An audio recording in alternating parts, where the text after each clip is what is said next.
One of the biggest problems in betrayal recovery is something called emotional load. So when you are betrayed or you become aware of a reality that was hidden from you, one thing that we don't talk a lot about is who then carries the emotional load in the relationship. In a healthy system, the emotional load is a shared endeavor. Sometimes somebody may carry a little bit more or a little bit less. However, there's movement back and forth in the system. It doesn't mean that there's always equality in the sharing of the emotional load. However, if there is ever an imbalance, that pendulum moves back and forth, and at times it will feel equal. But the key to a healthy system is there's always movement. It's never one or the other always. In a system where there is a betrayal, the emotional load typically falls on one person's shoulders over the other. And oftentimes in betrayal recovery specifically, that emotional load is placed on the partner who is betrayed, whereas the addict partner is often overcome with shame, a general sense of overwhelm, panic, defensiveness, withdrawal, a lot of these weapons that I've been talking about recently.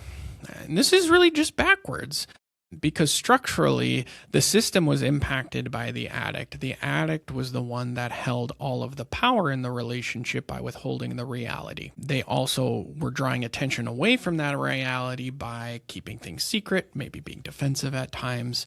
And ultimately, the emotional load had probably already been on the betrayed partner's shoulders from the jump. And now that this reality has become more transparent, or maybe they got caught, they're trying to figure out, how do I do this with still alleviating myself from that emotional load?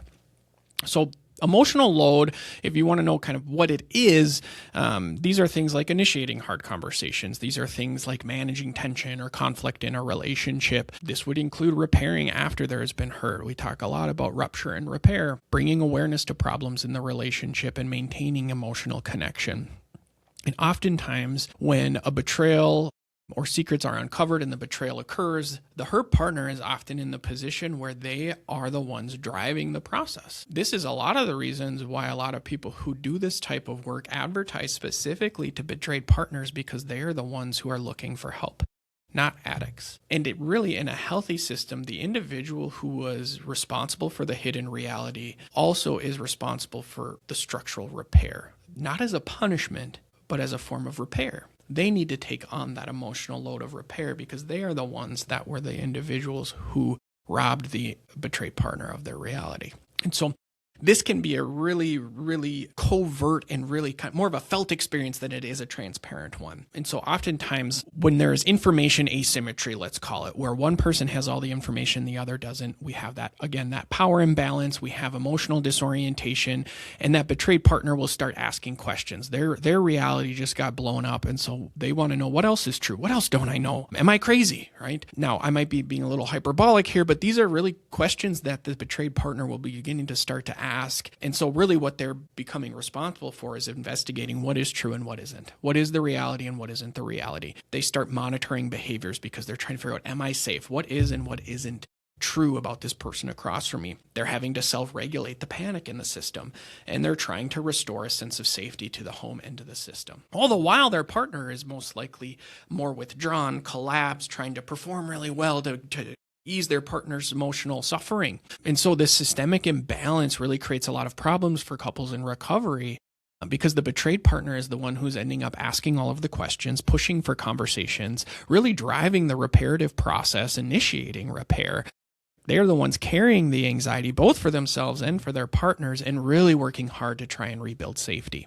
While the other person who created the hidden reality often reverts into a weaponized shame stance. And so that structural repair is really, really critical to the recovery because the person who controlled the hidden reality must often lead transparency to the rebalance of the system. Again, not as a punishment, but a structural repair. The structural repair is indicative to a healthy system. The betrayed partner will burn out if they are the ones carrying the emotional load. The addict will most likely stay kind of passive in the recovery, just doing enough to kind of ease the tension in the home. And this really is an unhealthy way to manage the recovery process, both for the addict and for the betrayed partner, because recovery requires active responsibility and active management. It requires that level of transparency that is conducive to repairing the structural environment of the relationship. And really what we're talking about is the restoration of balance in the system. the system was imbalanced. One person had all the information, the other person didn't. When that information came out into the open, one person had all of the responsibility to deal with that new information while the other person had none. That is an imbalanced system. And so in order to rebalance it, the person who is responsible for that hidden reality often must take on the responsibility of initiating the repair and the restorative process.